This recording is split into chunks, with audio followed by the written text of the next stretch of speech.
Matt. A Wilsonville woman recently got a phone call that was life-changing. She had the deadliest form of skin cancer and needed to have it removed ASAP. If it weren't for a problem with Kellie Grill's ears, she might not have been checked at all. Just a warning, you might find the sight of her scar disturbing, but there's a reason that Kellie wants you to see it. He's going to become a YouTube sensation, and he just doesn't even know it yet. Her laugh is infectious. So sweet. Can you give me a kiss?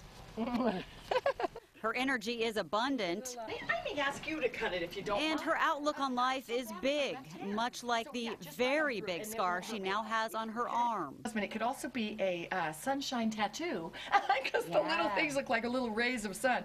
We saw Kellie Grill 2 weeks after her melanoma surgery to remove 2 dime-sized moles. She'd been told over the years to have them looked at. Of course, I put it off and put it off, and I was worried, ironically, about being cut and having a biopsy done on it, because I feared that stuff. So I put it off for about 1.5 years.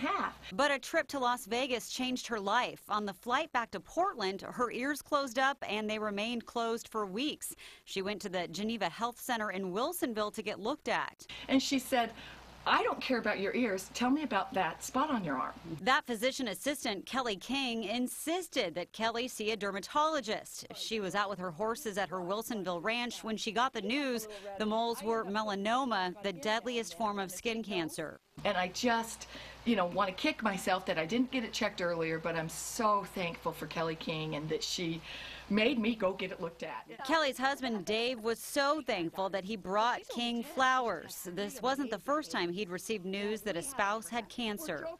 Lost my first wife and mother of our 3 kids to breast cancer.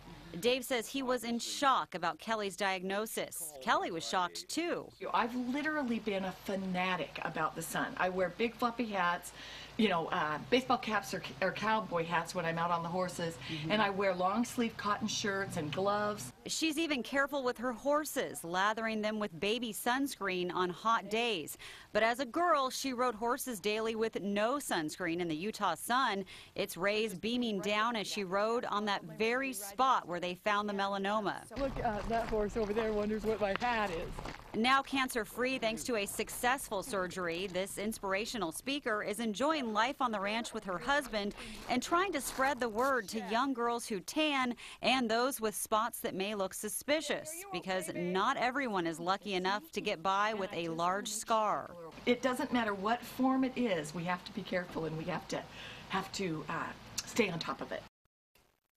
She's amazing. I know you know her. She really is. If anyone were to go through that, she's going to make something of that, because she does the inspirational speaking. Yeah, absolutely. Full of energy.